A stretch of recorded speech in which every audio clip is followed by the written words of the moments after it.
Time for the 49ers Rush Podcast.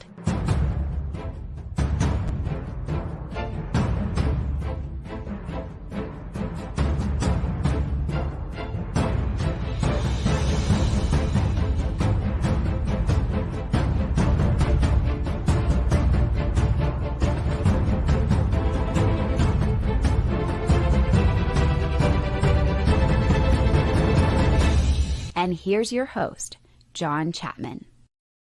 What is going on, faithful? Today's a good day. Today is a great day, in fact, because I get to talk to a friend, somebody that's just killing it. And I'm very selfish today because this is going to be about me. I'm sorry, listeners. I'm just going to soak up all this knowledge and hopefully you guys get to participate. Steph Sanchez, how are you? How are you doing? Hey, John. It's good to be on. It's been a while, but I've been meaning to get you on my podcast too. So right now we got a dual stream going. So this is going on in my podcast, but definitely before the draft, I got to get you on because I know you've been doing a lot of draft work. Man, it's this time of year. I freaking love it. The draft is kind of like one of my babies, and it was funny because like I remember being 10, 11 years old, just watching round 3 of the draft, like, which wasn't normal. But now here we are, somewhat adults. And I just love this, man. And hats off to you. Nobody has crushed this whole time frame more than you. What you've done, combine, traveling, pro days, visits, guest on your show. If you have not subscribed to her show yet, you got to, at Steph49K. The 49 Carats podcast. You do work for lots of people. I know you and Aponte got your thing going on too. Incredible stuff out there. So real quick, let's just do a brief kind of overview. Throughout this whole process, you've met and talked and seen so many people. What's your feel just on the overarching theme of the 49ers draft prep and kind of what it is they've been looking into and what it is they've kind of been looking for? Well, definitely after the combine, got the sense that they're all in on tight ends, right? Like they were meeting with every tight end at the combine, whether it was formal interviews or informal. But every tight end that we spoke to, and there was a few of us out there, right? Brad, Jordan, Kyle, KP. Great people, man. Great. Between all of us, like we were kind of able to talk to a lot of the tight ends and they all pretty much met with the 49ers at some capacity. And so definitely that's going to be a huge thing for them. Offensive linemen and oh my God. Look at Peacock in the chat says, is that Steph Sanchez or Nick Bosa? I can't tell. And if you guys have not seen her Nick Bosa interviews and all the things, man, I'm telling you, we got so much talent in the 49ers kind of content creator sphere, but man, I lose it. I laugh when Nick Bosa does an interview, but whatever you do a Nick Bosa impersonation, man, my stomach started. I belly laugh watching those. Shout out to Peacock. He's a beast. But yeah, sorry. Him, man. No, you're good. Always love talking about the Nick Bosa impressions. But yeah, I think offensive line for sure. I can't quite gauge what specific position. I mean, obviously tackle, right? But I've seen them talk with some guards as well. So it wouldn't shock me if, in training camp, they experiment with some different looks on the offensive line because they did do the same thing last training camp as well. So who knows? Maybe they draft a guard and they try to move someone out to right tackle to compete with McKivitz, right? So it wouldn't shock me, but I definitely do think they're going to be in the tackle market. But for the most part, a lot of the offensive linemen that they have met with are like versatile guys who can play multiple spots on the line. And as of late, we've been seeing a lot of running backs, which is surprising, but not really. It's like Kyle Shanahan, Bobby Turner, they're going to get their running back. I guess it's like an annual tradition. And it seems like they could possibly look at some guys in the 3rd round. Some of these names that started coming out yesterday. I mean, what gets me is because like initially they were late round guys, but now you're meeting with guys like Roschon Johnson. Like that dude's going early. Like he's not going to be there day 3. So if that's somebody you want, round 3 again, which, we were live in Vegas last year, which seems like, gosh, it was so much longer than a year ago. We were broadcasting live day 2, and the crowd got pissed off when they took TDP. Like, it was weird. Everybody was mad. So I don't even know what it's gonna be like this year. I don't know if it's like that could be like the annual smoke screen, right? Like that maybe could be at this point a lot of people kind of know that the 49ers have a history of getting running backs in the 3rd round. Maybe they're kind of leaning into that a little bit to try to throw, teams off. I don't know. But yeah, some definitely some interesting names like Rashawn Johnson for sure, Zach Charbonnet at UCLA. Those are all guys who could be fringe 2nd round, 3rd round guys, right? So definitely interesting that they'd be meeting with them. Last week or a few days ago, I did tweet out that in my mind, I think the first 3 picks could very well be tight end, tackle, and I think I said safety as well. Okay. Because I want to talk about this. Safety. Yeah, but like, okay, tackle and tight end, you seem pretty convicted on. And sorry, wait, it wasn't safety, it was edge rusher. I'm sorry. Now you're speaking my language. See, yeah. I was gonna disagree with you on that one, but I wanted to hear you out because, again, you know more about this than anybody. And okay, so let's tackle these, no pun intended, one at a time. Okay, we're talking the 3rd round cluster, which they have 3 picks currently: 99, 101, 102. Is there, I want to hear a position or a name that stands out to you. If the Niners took somebody that they visited with in the 3rd round at offensive tackle, and you had to say, I think this guy is kind of the fit who they've talked to, is there somebody that stands out at that position that you're just like, I could see this in the 3rd round being this tackle taken? Honestly, like top 30 visits, which, I kind of regard as like pretty important. There haven't been a lot of tackles in that. Not in the So top it's hard. 30. Yeah, so hard to say. Some guys that I like Wanya Morris. I like Tyler Steen. But I'm probably the worst at telling you where guys are gonna go. I have absolutely like no way of gauging that, right? Like I'm the worst at maybe those guys can fall to the 3rd. I don't know. I have no idea. Yeah. So, but those are 2 names that I think would make sense for the 49ers, who they have met with and who I think could be good fits, right? There's a couple of other guys, like Matthew Bergeron. I think he goes in the 2nd round. Yeah, I think so as well. Probably not going to be available for them unless they do a trade up, which the closer we get, the less I think that there will be a trade up. But I don't know. That's just... Well, if they do trade up, you're losing picks, and that's one of those is going to be Kyle Shanahan running back. So Shanahan's going to have to sign off on, hey, man, Kyle, we can go get this guy, but you're losing your toy this year, and I'm not so sure he's going to be okay with that. But you're to get Bergeron, and again, just to put kind of brackets on, Tyler Steen, I think is a 3rd to 4th round guy. Wanya Morris, I think, is a 3rd to 6th round guy. I've seen he's all over the place. There's some film I watch of him, I love him. Then I watch another game and I'm like, God, this guy shouldn't be drafted. But like he's all over the place. So and then Bergeron 2nd to 3rd round. So that's kind of where I have those guys going. But anyway, now those are some of the tackle guys. Again, I love these names, and I love that we can. I'm a film guy. I don't have anything to back this stuff up with, just what I see on film. So it's nice to get the other side of the coin with, where the 49ers are interested. And that's kind of what you've been putting your finger on the whole time.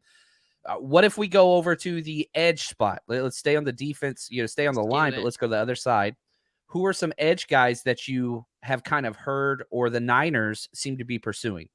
Well, first let's look at the top 30 edge guys, right? And they've had quite a few. So BJ Thompson at a SFA, and then DJ Johnson out of Oregon, and then Yaya Diaby at a Louisville. I keep hearing Diaby, man. Like I saw a report earlier today from someone else that, the 49ers have had the most interest in Diaby. So that could be a name. And I think, correct me if I'm wrong, John, because I have no idea, but I feel like he'd be available in that range, right? Of the 99 to I 102, think 103, right? so. You look at, Bruce Feldman, DJ, Daniel Jeremiah. He's like one of the fastest Yeah. climbers. And almost all of the kind of big wigs, whatever, they were low on him. I think PFF had like a 200 number on him. And I was just like, man, I don't see that. I have a 3rd round grade on him. I labeled him as a rush crush guy, like a guy that I'm in love with. But again, like he's undersized. He's small, 6'3". He's just speed, speed, speed. So you're going after traits, which the NFL covets. And Which I think that's kind of what the 49ers are going to be looking for, though. They need speed. I mean, I think they realize that they missed that D Ford impact, and that comes from being able to get to the quarterback quickly, right? So Diaby's a guy who you can do that with. So he doesn't need to be a complete total package kind of guy, but just a maybe situational pass rusher that could get to the quarterback quickly. I think, Drake Jackson's going to take a step, maybe make a leap this year, right? So he could be someone who takes care of the early downs potentially with, maybe this rookie coming in and being that 3rd down guy.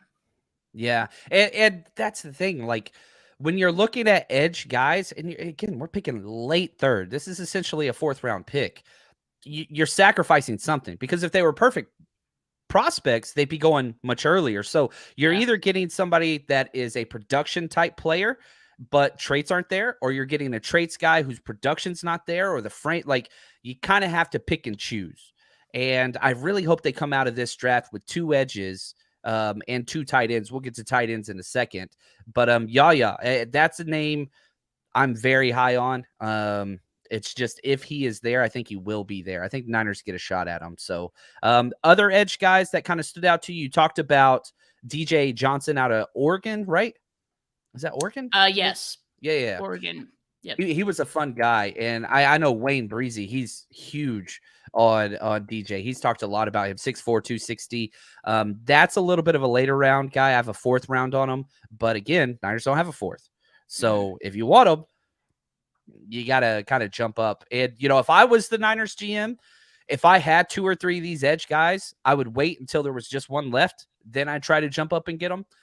We saw last year, Niners made 0 trades. So maybe that stays. I doubt it, though. I think the Niners be active on the trade market during the draft, don't you?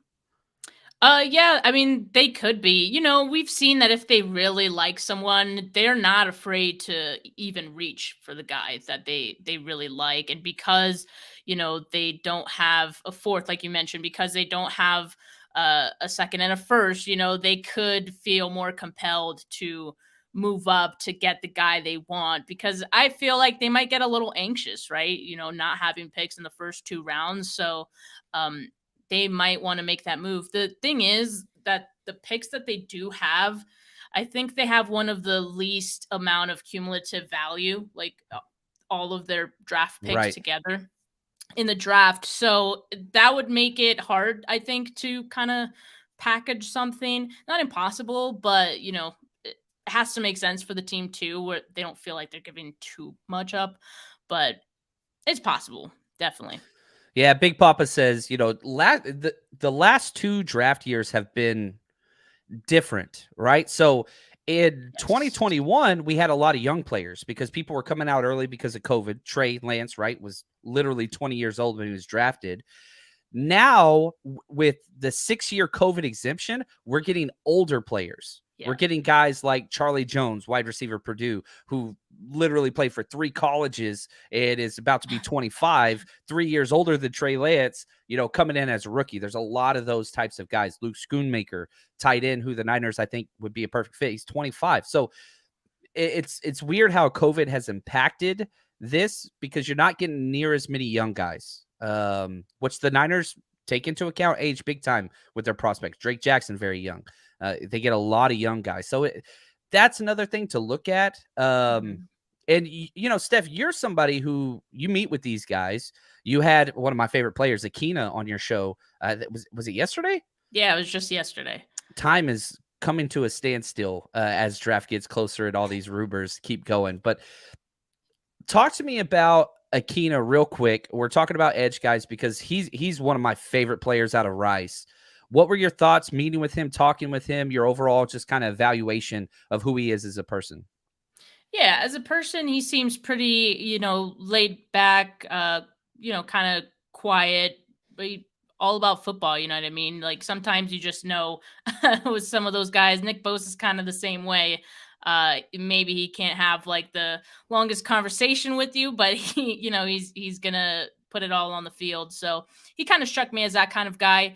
But it was a great interview, and if you guys want to check that out, that's on my YouTube channel. And I've had several interviews with a bunch of different guys as well. So you guys should check that out. Yeah, I love that. Again, at Steph49K, that's where it's at. Go check it out over there. All right, let's go to the tight end.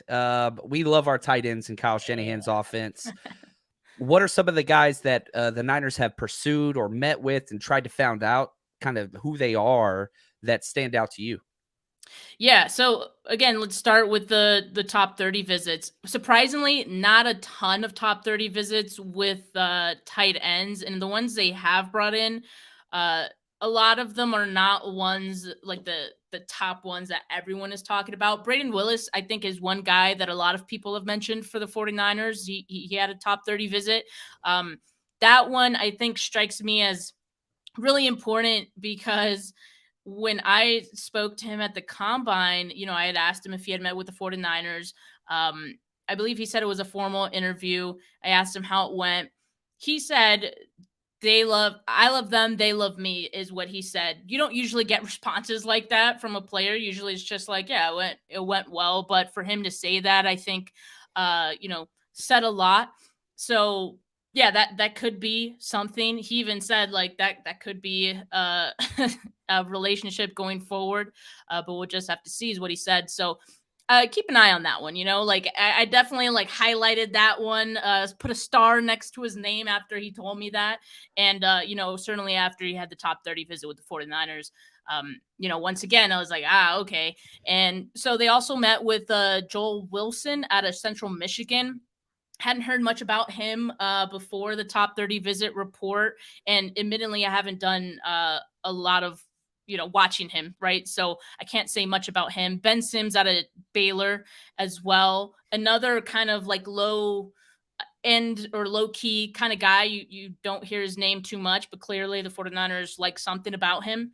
And Cameron Latu out of Alabama. So yeah, those are the top 30 visits that they've had with tight ends. And like I said, they met with almost every tight end who was at the combine. And formal interviews, Davis Allen out of Clemson, Sam Laporta out of Iowa, Josh Wiley out of Cincinnati, Brenton Strange, who a lot of people like for the 49ers, definitely seems to fit what they like. Very George Kittle-like and just like what he does well. And Payne Durham as well. So, yeah, I mean, I feel like every tight end is on the table for the 49ers. I'm not ruling any guy out for them at this point. And I agree with you with what you said earlier, that the 49ers could come away with 2 tight ends in this draft, either via the draft or after like undrafted free agents, they pick one up from there as well. Because this tight end class is so deep, I think they're going to be able to get very good value for who they end up getting. So, and I could totally see them getting 2 tight ends. You brought up Braden Willis first, and I feel like he's the perfect number 2 tight end if you're getting to, because, man, when I was watching his film, I kept saying, dude, this guy could play fullback easily. He was used in a lot of creative ways. So, like, that Ross Dwelly where, if Kyle Juszczyk goes down, he bumps back to fullback. Like, he was a guy that was just screaming to me, 6'4", 239. So he's on the small side. Height-wise, he's on the small side. Weight-wise, for these tight ends. It just kept screaming, man. Like, if this dude just got a little more athletic and lost a little weight, he'd be a perfect fullback. I think he fits. You talked about my favorite, maybe not rank-wise tight end, but Josh Weil out of Cincinnati. Oh, yeah. I am so high on that kid. I saw you post about him yesterday. Yeah. I have to struggle because I have too many clips of him. And I try to only do like 1 or 2 clips for a prospect a day. But for him, I cheat a little bit. Montage. I'm just saying. It's what it is. So do you have a favorite? If you had to pick, like, is there somebody that stands out to you? If you had access to all those tight ends, probably not Sam Laporta. I think you'd have trade up for him. But out of all those tight ends you mentioned, is there somebody that kind of stands out for you as like the one, if you could say, man, grab that guy? Who would you say? For selfish reasons, I would say what was the name? I was just talking about Braden Willis, just because like I have some good footage of me talking with him. But also him being a good fit. I think Brenton Strange as well. Just from the fit factor, right? I think he makes a lot of sense. So, but I truly I have no preference, just because like I think there's so many good guys that I think you can end up with.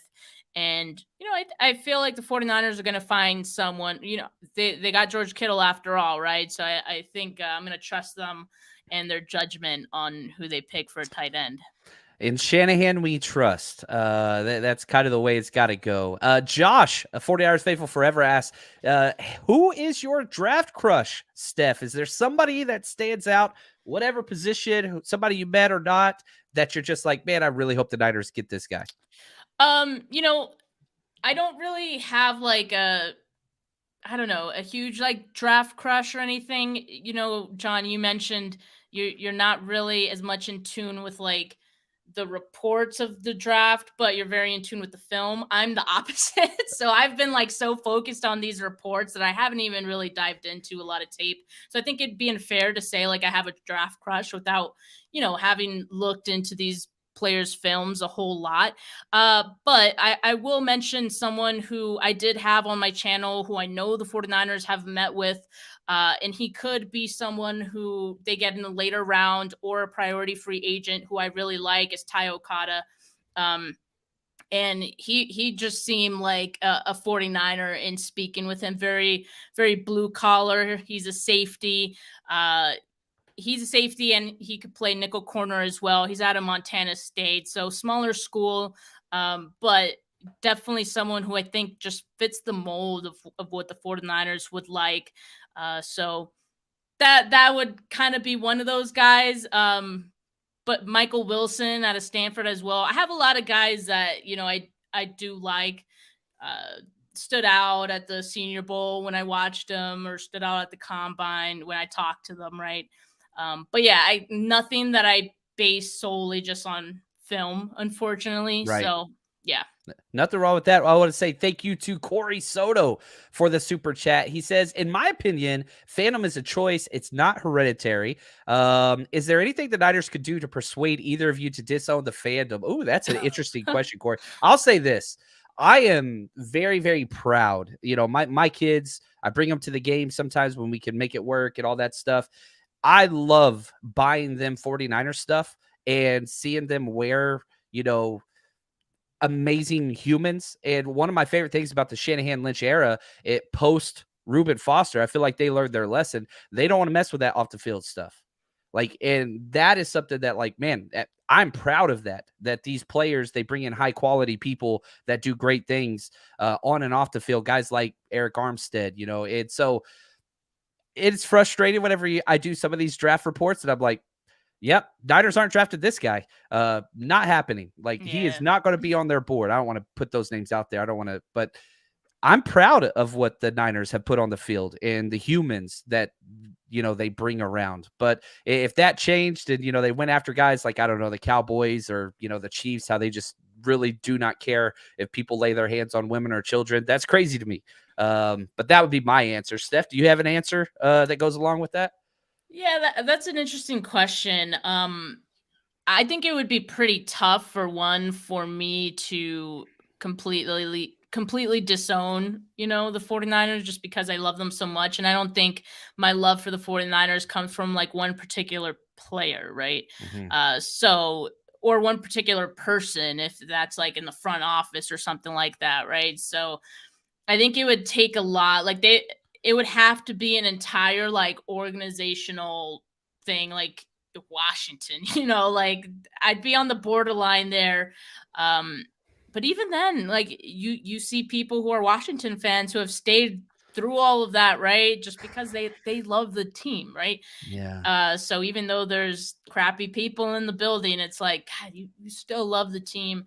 And so I think it would take a lot. I don't know if there's one particular thing that would Yeah, and I think, I just want to say, like, shout out to all the Oakland fans because, they just got screwed, and I feel bad. I'm not an A's fan by any stretch, but that sucks. They're going to be losing their team. They just lost the Raiders. Like, Warriors moved to adjacent. Like, it just sucks, and I hate that because, like, we start following these guys. I started whenever I was 9 years old, being a Niners fan. Every day since, it hasn't even been close. Like, it's just who I am. It's part of my identity. It's my career. I don't know. It's difficult. Like, I saw the news today, Matt Patricia is going to Philly, and I was just like, ooh, yikes. It's like one of the most, like, unkind human beings in the world. Like, I would hate to have that dude on my coaching staff, but it's what it is. Sin, what's up, girl? Good to see you guys. I'm seeing Denise in here too. What's up? What is going on? I love it. All right, here we go. Let's shift back just a little bit now. Last year, I'm just going to be honest with you. I think I like copyright infringement because I had you on my show and I asked the question if there was one word or phrase that you could kind of use to summarize how the 49ers have built their team. I used your answer probably on 50 shows. I gave you credit every time. I don't remember the answer. So you said insulated. And I thought it was absolutely perfect because, they had Jimmy G, they had Trey Lance, they drafted Brock, and it was just, they built their entire roster to, I don't know, sustain injuries, which it worked really, really well until the NFC Championship game. So I guess my question to you is this. Looking at the current 49ers roster compared to the end of last season, where are your thoughts just as a whole? Where's the 49ers roster currently compared to what it was at the end of the 2022 season? What are some things that stand out to you? Did they improve in some areas? Just kind of a general outlook, because I think one of the things you're best at, Steph, is just, man, you boil it down and make it make sense for dumb people like me. So I'll just hand that off to you. Okay. So, I mean, clearly there's still work to do, right? I mean, the draft still needs to happen. They're going to fill out the roster with undrafted free agents as well. And also they'll probably bring in, I'm sure, a veteran sometime after the draft too, right? So there's still work to be done.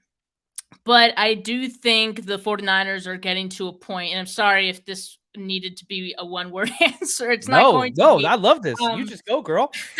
But, I feel like the roster is getting to a point where your foundational pieces, or some of them at least, are getting up there in age, and they're in their primes, right? A lot of these guys.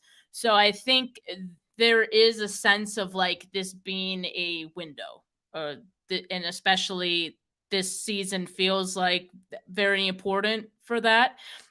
So I think, I would just say this is kind of their window. I think they're going to start next season. We'll probably be talking about retooling a little bit, right? They're still going to have those foundational pieces, but I still feel like there will be some changes here and there. I mean, I know part of this offseason, a lot of us have talked about, oh, well, the team may have to pick between Ayuk and Debo at some point, right? That conversation may come soon.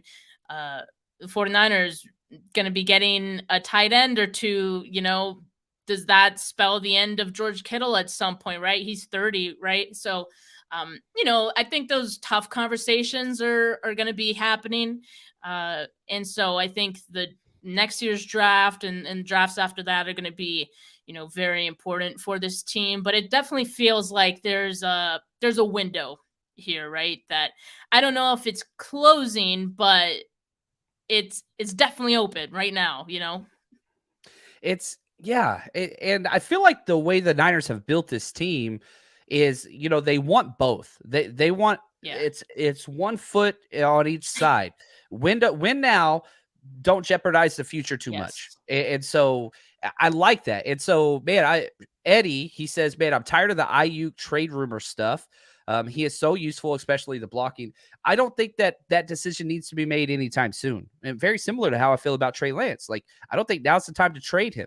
And with Ayuk, no matter who the quarterback is, whether it's Trey, whether it's Sam Darnold, if you're at that camp, or it's Brock Purdy, they're all young, 22, 23, 25 years old. Why would you get rid of one of the comfort blankets that is successful in every freaking game? Why would you get rid of that? I just don't understand. Even if you could get, pick 25 or whatever that he went, I think he went 26. I don't know. Even if you get the same pick that you got for him, you're not replacing very well what he did. I don't like that. And so if you're one of the people that's like, man, I really trading Ayuk makes sense.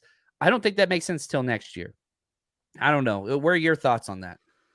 Yeah, I do feel that the decision will need to be made at some point. And yeah, I agree it doesn't need to happen this offseason. If I were the 49ers, I certainly would go with the more traditional all around like wide receiver like Brandon Ayuk rather than Deebo Samuel. I love Deebo Samuel. I feel like he brings a certain energy to the team. Like he can ignite like a little run in a game, and I think he's someone that the team rallies behind. That being said, I feel like his skill set when they traded for Christian McCaffrey, there's some overlap in those skill sets, right? So I think that if I had to choose, it makes it easier for Deebo Samuel to be the odd man looking out at that point, right? Right. You have the all around wide receiver who seems like he's only getting better every year in Brandon Ayuk, and you have Deebo Samuel, who's a very tough, player athlete, and I think it would be hard to expect him to sustain that every single season. Like obviously the season that earned him his contract, and I don't want to say it was just that season that earned him his contract, but you know what I mean? Obviously that season, we'll never see a season like that again, right? So really at this point, you're just, you're paying Deebo, and mind you, Deebo Samuel's contract is only going to escalate from here. So I think that's another reason why, to me, it makes sense for Deebo to be the guy that they trade. Because also, I feel like teams would probably give you a pretty decent, pick or two for Deebo. Yeah, and I think those are discussions that you eventually will have, especially if you get one of these quarterbacks that does lock up the position and he's just that guy moving forward. I like that. Oscar, he says, the best thing John and Kyle have done is set up the team to not need a superstar free agent signing every year. I think you're right. Even though we got that superstar free agent signing this year with Javon Hargrave, I wasn't expecting that. And that's the thing that I keep going back to, these national media people want to put out there that like, oh, Trey Lance is on his way out or whatever else. I'm like, man, when was the last time they were right about any significant move? Nobody talked about Javon Hargrave to the 49ers. I had no clue that was even a possibility. And then boom, it happened. Like, was that something that you were expecting? No, not at all. Just because, like, usually, okay, like, looking at going into this offseason, you kind of figured the 49ers would be very careful with their money because they usually are in the offseason, right? And especially this season because they didn't have a ton of cap space. So that's why that move kind of struck me as super surprising. I thought they'd kind of go in the bargain bins a little bit, which is okay. I felt like there were some guys out there who they could have brought in and been fine. But I think that move tells me that they know that this is like a big year for them, right? And I talk about window and I think you said it perfectly that they do kind of have like one foot on each side, where they're not jeopardizing. I still don't feel like they're jeopardizing their future. So that's why I think it's important that when I say window, it doesn't necessarily mean they won't be competing next year. But I think this is probably like one of their best windows or years that they have, the opportunities that they have, because, Trent Williams as well is a guy who in a few years could be retiring. So, you got to do it with the best guys that you have. Yeah. That makes me sad just hearing that phrase. And it makes sense. But yeah, I'm just like, man. And I think that if we are going to be honest about the 49ers window, some of the staples eventually are going to have to kind of not necessarily play their way out, but like Trent Williams going to retire. George Kittle, who I think is the life and soul of this team. I hope he plays here his entire career, but either age, injuries, or something's going to eventually catch up to him. Now, maybe that's 4 or 5 years down the road, which is awesome, but players come to a close. And if you're just looking at next year, Tayshaun Gibson, who's only been here 1 year, but like he was an integral part of last season, and Trent Williams, those are real possibilities. Which breaks my heart, but it's the nature of the beast, sadly. And so those draft days, the Niners have been so consistent with drafting players a year before they're needed, where they redshirt them. Look at Aaron Banks to Laken Tomlinson, Huff to Tart, all those things. Are there any other players that you're like, man, this could be the last year or one of the last years that we have these guys on our roster, besides Trent, who you brought up?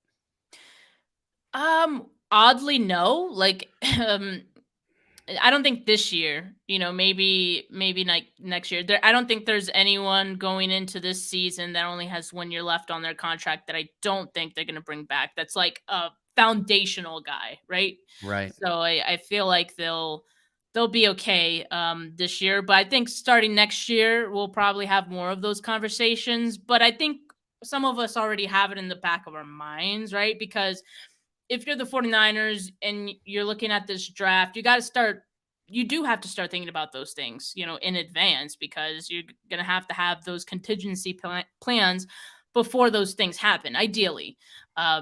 So I think if we see the 49ers bring in a tackle, I wouldn't even be surprised if it's not for right tackle. Maybe it's the left tackle of the future, right? So I think that's something to consider. I love that. Greg says Shanny keeps the window open as long as he's the head coach. That is one that I like. He's a good one. Now, before we jump out of here, I'm curious. How did you become a 49ers fan, Steph? Well, I'm from the Bay Area, and my family has always been really into sports. My brother, especially. I look up to my brother a ton. So he always had like the posters on the wall. He still collects a bunch of 49ers and Bay Area sports memorabilia. He has an awesome man cave. And I actually did a little video tour of him with that man cave. It's on my channel, so you guys could search that. But yeah, so basically it was just, family roots rooted in Giants, Niners, all the Bay Area teams. Oh, I love it. It's beautiful. Now, here we go. The draft happens, okay? It comes to a close. What are you going to do next? Because you've just dominated this session so well. Are you going to get a little bit of a break, or what's next after that? Yeah, I think I deserve a break. No, seriously, these last few months, I think I overworked myself at times. But no, I'll definitely, have a break a little bit. There's some small pieces of dead period in the off season. A lot of people think oh, it's the off season, it's dead for content creators, but no, there's actually so much going on. So yeah, I'll probably take a break, but I'll be back at it for training camp. Hopefully I'll actually be out there, this training camp. Oh, I love it. I'm hoping to make my way up there. So anytime we get a hangout is always going to be a good thing. So I'm trying to get there. I'm trying to get up there. I will say this: wife's got an interview up there in the Bay Area. So keep your fingers crossed, peeps. It would be nice. All right. So any other interviews that you have upcoming before the draft, or are those all kind of DUN done? No, none planned right now. I mean, if I happen to reach out to a player, I might get something going. But as of right, I'm not trying to push it because I think I've got a pretty good amount of interviews out there. So yeah, now I'm just chilling, waiting for the draft to happen, and then there'll be some content after that. Checking into some of these guys, and I'll do my annual draft review with Ryan Roberts, Rise and Draft on Twitter. So yeah, it'll be fun. Gosh, awesome. Well, Steph, thank you so much for your time, everything you do for the community, your friendship. Freaking love hanging out. We've been able to hang out a couple of years in a row on some of these road trips, and hopefully we'll get that going again this year. But that's going to do it for us. Thank you, Clayton, the man behind the scenes. Steph, go check out our channel. If you're watching on our channel, maybe check out mine. We do some stuff over here. But other than that, till next time, Steph, any closing remarks? No, just that you'll probably be on my channel next week. You didn't know that yet, but I hope so. Yeah, I'm in. We'll make it happen for sure. Awesome. All right. Till next time, stay strong, faithful.